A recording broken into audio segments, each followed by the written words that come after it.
Coming up on Citrus TV News, a Newhouse graduate and veteran receives a very special honor. And the new inductees for the National Toy Hall of Fame are in, which fan favorites made the cut, and how the decision is made.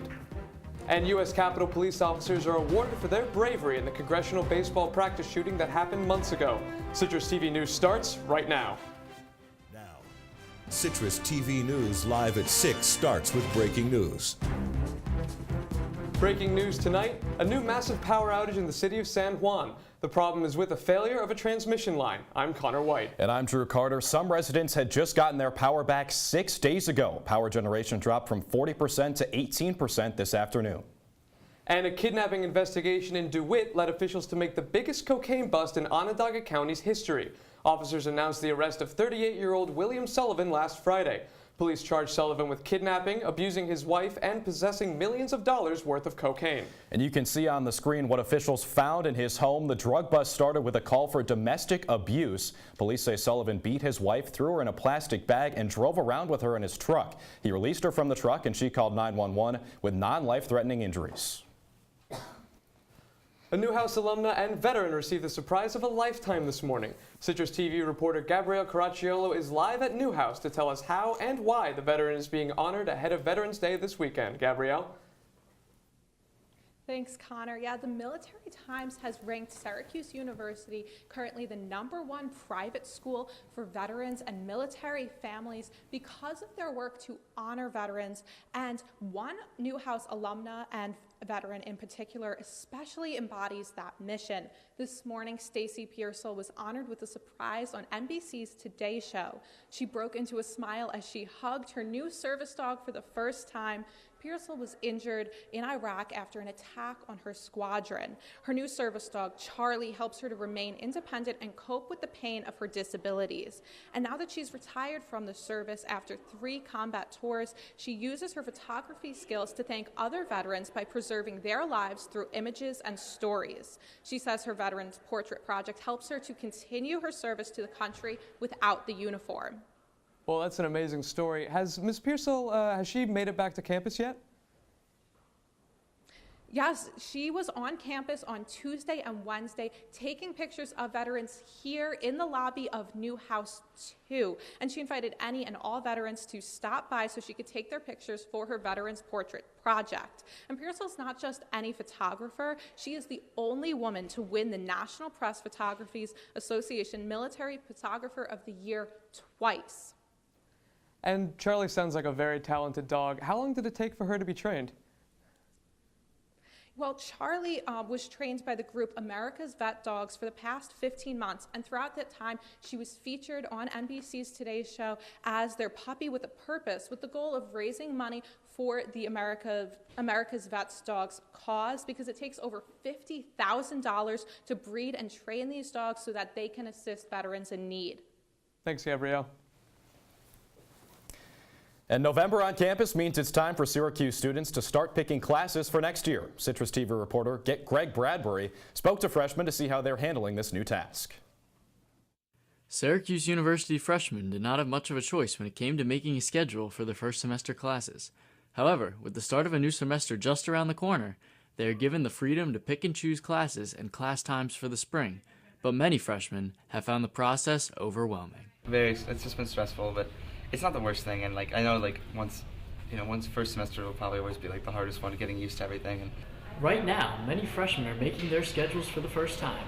The university's offices of advising, such as this one, are hoping to ease the stress that freshmen face when it comes to picking classes for next semester.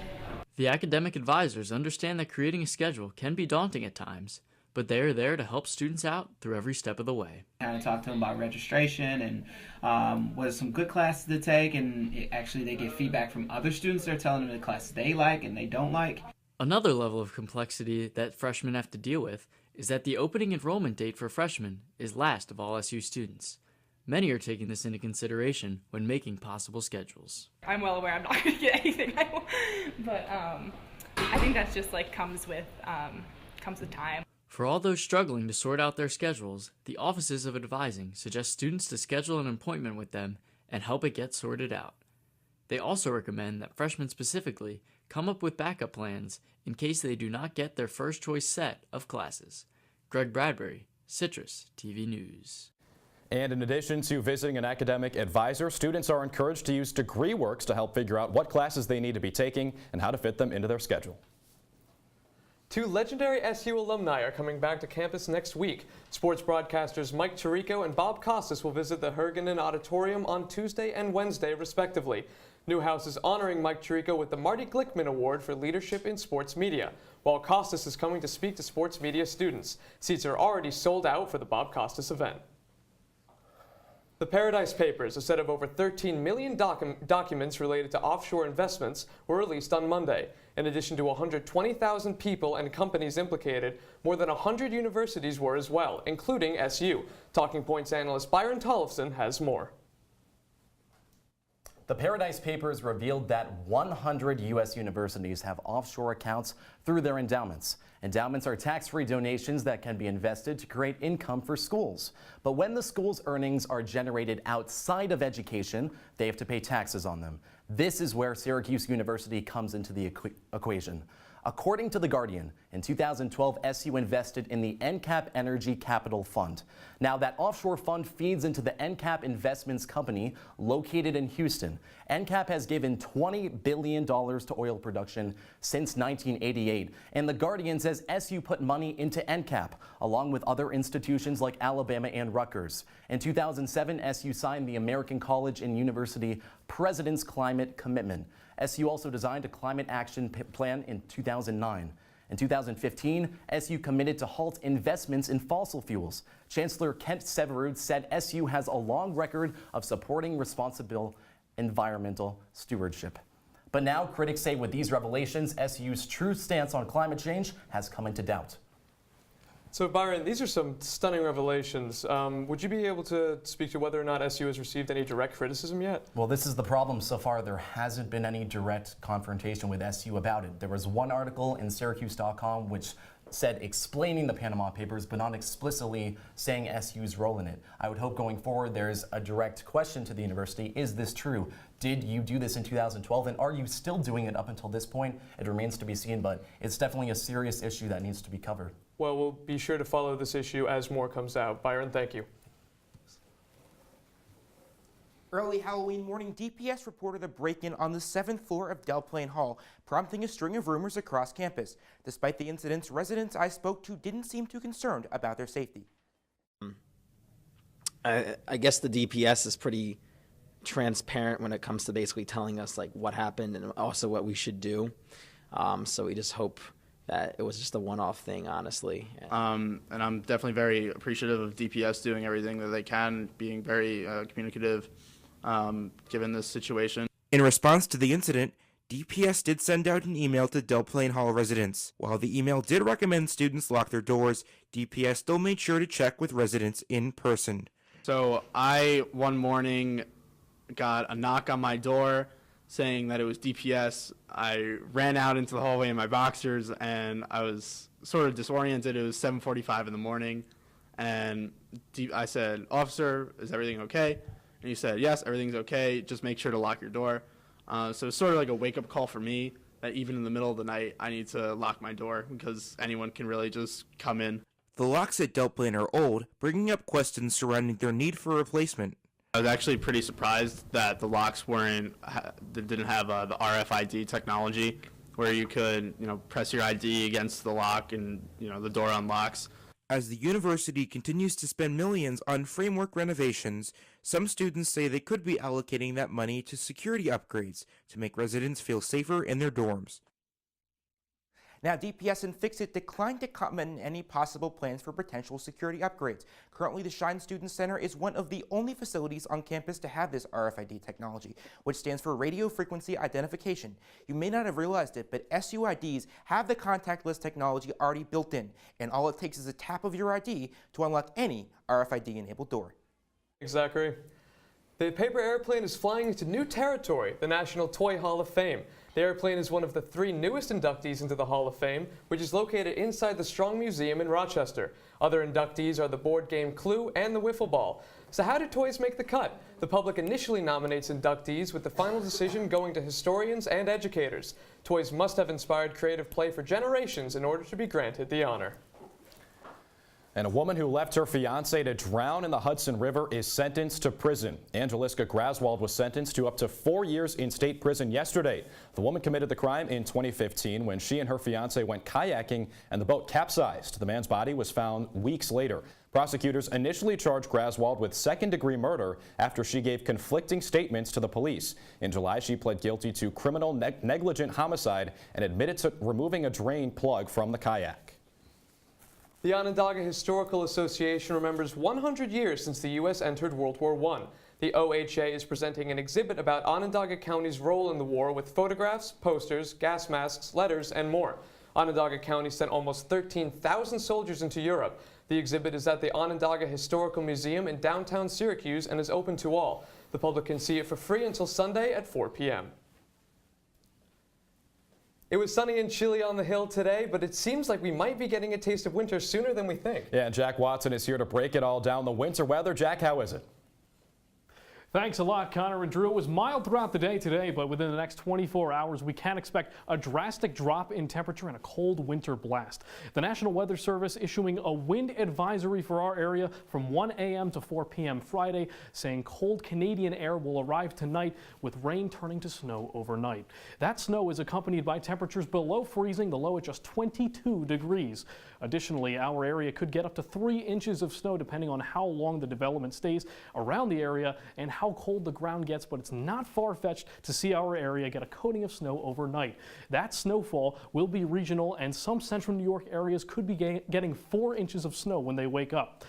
Friday night going into Saturday, it gets even colder with a low of just 16 degrees, but throughout most of Friday, it's going to be cloudy with patches of sunshine. By Saturday and Sunday, we're still at frigid highs 35 and 43 respectively, with consistent sunshine throughout the weekend. Later, I'll let you know what to expect beyond the weekend on my full forecast when Citrus TV News Live at 6 returns. Okay, Jack, hopefully the forecast gets better by then. But coming up after the break, details on the Country Music Awards and how a certain singer paid tribute to the Las Vegas shooting. And an ISIS stronghold in Syria is now liberated. Find out what this means for the ongoing battle with the terrorist group. Stay tuned. Foster care. I never knew when I would have to move, so I always had my suitcase ready to go. Then one day I was adopted. My new parents opened their hearts and home to me. My parents cook my favorite breakfast for me every morning. My parents take me on trips I never thought I would go on. They gave me a home and an even better reason to use that suitcase. My parents aren't perfect, but they're perfect for me.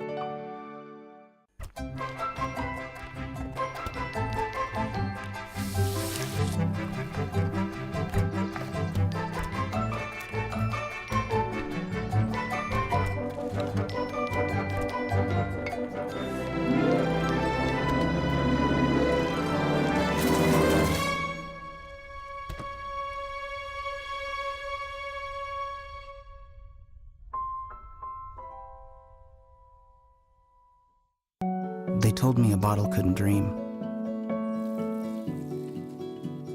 that I would never become a superhero.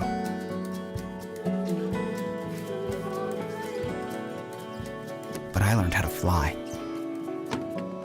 just to come back in a new disguise and be the hero that I've always wanted to be.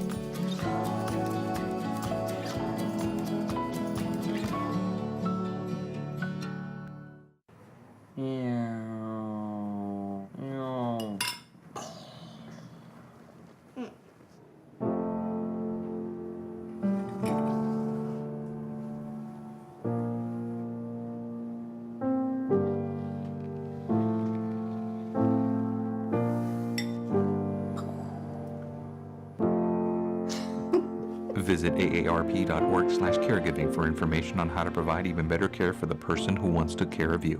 If you see news happening on campus, in Syracuse, or across the nation, call the Citrus TV Newsroom, 315-443-1177, or tweet at CitrusTV News, your campus news leader. Fans enjoyed the long-awaited Country Music Awards last night, but some viewers were surprised to see politics mixed in with their entertainment. Yeah, Carrie Underwood and Brad Paisley mocked President Trump with a parody on Underwood's song Before He Cheats. The parody was called Before He Tweets and mocked Trump with lyrics referring to his love for Twitter and his luxurious life. Country stars also paid tribute to the Las Vegas shooting that left 58 people dead at a country concert. Carrie Underwood choked up during her rendition of Softly and Tenderly as the faces of victims played on screen. Earnestly, tenderly, Jesus is calling.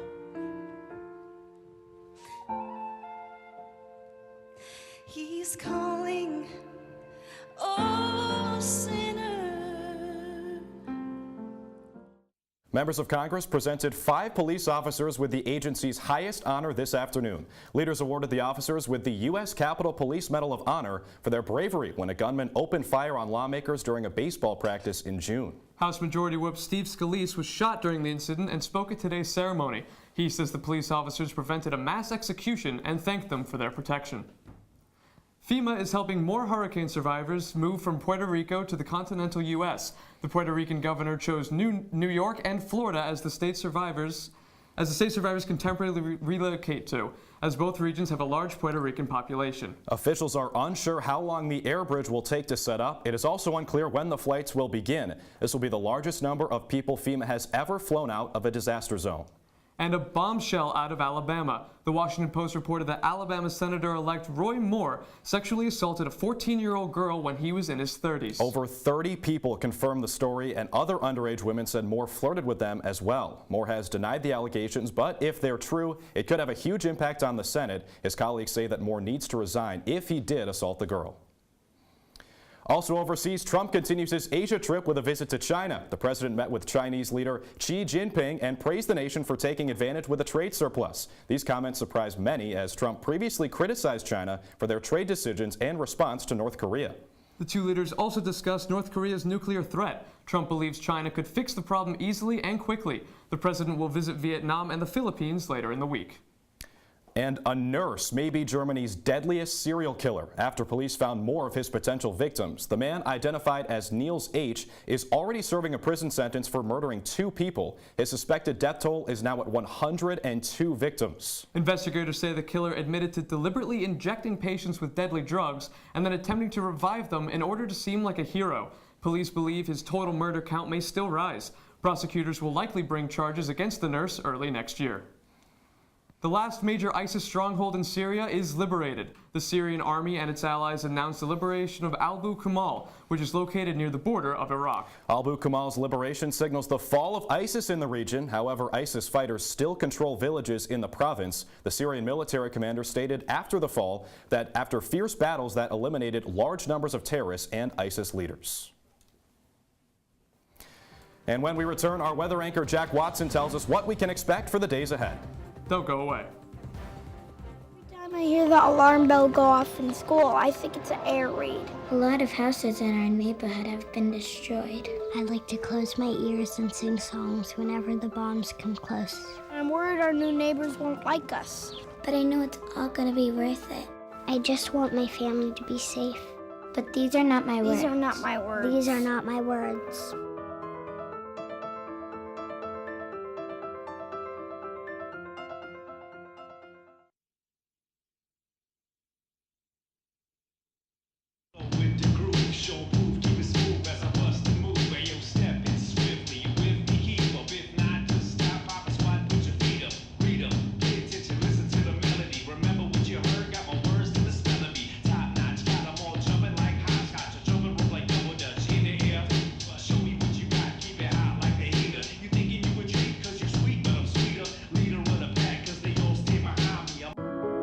Taking care of a family member can lead to plenty of questions. Fortunately, there's a place to get the answers, for them and for you. Find articles, tips, and tools from experts and others who have been in your place. The Caregiving Resource Center at aarp.org/caregiving. If you see news happening on campus, in Syracuse, or across the nation, call the CitrusTV Newsroom, 315-443-1177, or tweet at CitrusTV News, your campus news leader. From the CitrusTV Weather Center, this is SU's most accurate weather forecast. days and sunshine on campus today, but that's a stark contrast to what we're about to have tomorrow. Cold temperatures ahead, but our current temperatures in and around central New York right now. Syracuse 44 degrees, Cortland 42, Ithaca 48, Binghamton 44 as well out here by Lake Ontario, Rochester 46 degrees, Penn Yan 44, Elmira 44 as well. Here's what we're looking at throughout the night. This rain to begin, but a lot of patches of snow individually throughout the region. Right now on the hill, just 44 degrees, getting darker earlier. It's already dark. It's only 6 o'clock.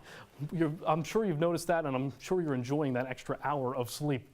Our Friday day planner here, 22 degrees when you're waking up for classes at 9 a.m. By noon, 23, and 6 p.m., just an increase of 1 degree at 24 degrees. The coldest day so far this semester, but it's going to be mild soon, and I'll have that on my 5-day forecast when Citrus TV News Live at 6 returns. Coming up on sports, the Orange officially signed a key component to next year's basketball team. Women's volleyball looks to continue its impressive rebound season, and cross country gets ready to travel to Buffalo. Stay tuned. When they test you, stand firm and move only when you hear the seatbelt click that says they're buckled in for the drive. Never give up till they buckle up. There are 16 million children struggling with hunger in America. This is a serious problem, but one we can solve. Visit feedingamerica.org to help.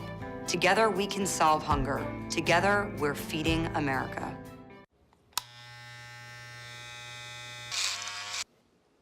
You've messed up your son's haircut. Mom?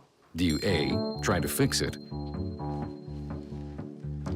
Like it never happened.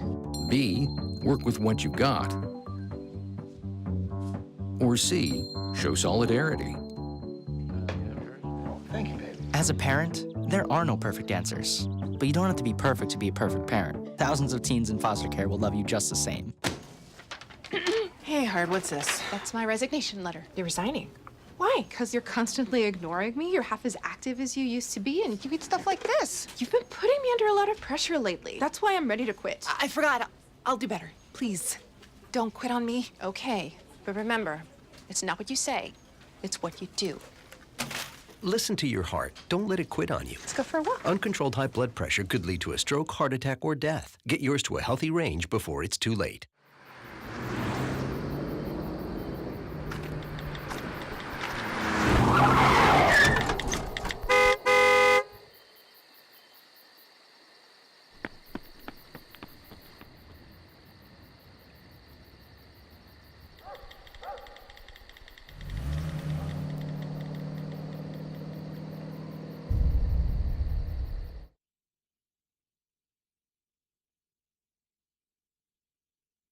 And now, your Citrus TV Sports Report. Welcome to your sports update. I'm Zach Lang. Syracuse Basketball inked a key piece for next season earlier today. Point guard Jalen Carey officially signed his letter of intent to play for the Orange next year. Ranked number 34 in his class by ESPN, Carey joins recruits Darius Baisley and Syracuse native Buddy Boeheim as the future faces of the team. While Carey still has a year ahead of him, the Orange open up this season tomorrow in the Dome against Cornell. Syracuse defensive coordinator Brian Ward is among the finalists for the 2017 Broyles Award. The award honors the top assistant coaches in college football and was created in 1996. The Orange defense has improved immensely under Ward, showcasing the top third down defense in the country. The Orange take on Wake Forest this Saturday in the Dome and will be sporting special uniforms to honor Military Appreciation Day.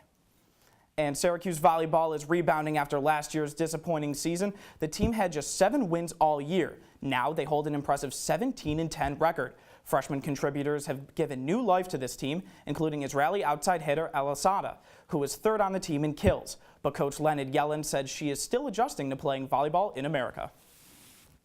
It takes time for them. It's a whole new world, so it looks like it's just, doing same thing, passing and hitting and this, but when you're getting on a new planet, it looks like your skills always not so great like it used to, because you have to get used to the new life. The team is on a 2-game skid, but looks to bounce back against Florida State tomorrow. And the Orange cross-country team travels to Western New York for the NCAA Northeast Regionals Friday. The men look to win their 5th straight regional title behind senior stud Justin Knight. Knight won the past 2 championships and is coming off an incredible victory at the ACC championships. The women's 6K race begins at 11, and the men begin their 10K race at noon. And Syracuse Crunch captain Eric Conor is finally ready to return to the ice. Conor was recovering from off-season back surgery and will play for Syracuse after clearing NHL waivers. The captain totaled 15 goals and 33 assists last season for the Crunch and netted 5 more goals during the team's road to the Calder Cup playoffs. Conor could play as early as this Saturday against the Charlotte Checkers. And to the pros, the New York Rangers took down the Boston Bruins at home last night 4-2. New York had a stellar start, netting 3 of their 4 goals in the first period alone. Henrik Lundqvist finished with 31 saves, and Jimmy Vesey scored on both of his shots, which were a mere 29 seconds apart. While the Rangers started just 1-8, they have now boosted their record to a resurgent 8-7-2. The New York Knicks fell on the road last night to the Orlando Magic 112-99. Tim Hardaway Jr. led the team in points and rebounds, tallying 26 points and 11 boards. 3 starters for the Magic scored 20-plus points, including big man Nikola Vucevic. The Knicks were missing their star big man Kristaps Porzingis, who did not play due to ankle and elbow injuries. Porzingis is averaging 30 points per game this season, a second best in the league. Yeah, Zach, Kristaps Porzingis, they call him the unicorn for a reason. You don't find guys like him very often. How big a loss is that for the Knicks? It's a big loss for the Knicks. They're rebounding this year. They're trying to rebuild. And, of course, now without Carmelo Anthony, he's the centerpiece of this team. And when he's second in the league at scoring and third in the league at blocking, he's really crucial to this team offensively and defensively. All right, Zach, thank you. Thank you. Thank you. Well, get ready to blast off when you hear how this farm is taking animals out of this world. Stay tuned. It's not something you buy. Or something you take. In fact, there's only one way to get it. It has to be given to you, freely. It's consent. Because sex without it isn't sex. It's rape. Consent. If you don't get it, you don't get it. It's on us to stop sexual assault. Learn how and take the pledge at itsonus.org. This is the story of a boy who didn't talk for a long time. The boy liked things to always be the same. Any changes would scare and upset him. The unknown was an unfriendly place. The boy was very sensitive to lights and sounds. So he built secret hiding places where they couldn't get in. The boy didn't like looking people in the eye. He wasn't trying to be mean, it just made him feel uncomfortable. Sometimes he would flap his arms again and again. One day I found out I had something called autism. My family got me help. Slowly, I found my voice and learned all the ways I could live with it better. Early intervention can make a lifetime of difference. Learn the signs at autismspeaks.org. We've talked about how cold it's going to get in the next couple of days, but with our Citrus TV 5-day forecast, we can see getting mild as we go to Sunday, Monday, and Tuesday. High 40s, could even get into the 50s, and all sunshine throughout. Thanks, Jack. And this chicken coop is out of this world. The coop is UFO themed and the interior is climate controlled, so animals stay warm throughout the winter. It's also got flashing lights and an automatic ramp. This coop is now going viral. It has around 1 million views on Facebook. And that's all we've got for tonight. For episodes, segments, articles, and more, be sure to check out CitrusTV.com and follow us on Twitter at CitrusTV News. I'm Drew Carter. And I'm Conor Wight. Have a great evening, Syracuse.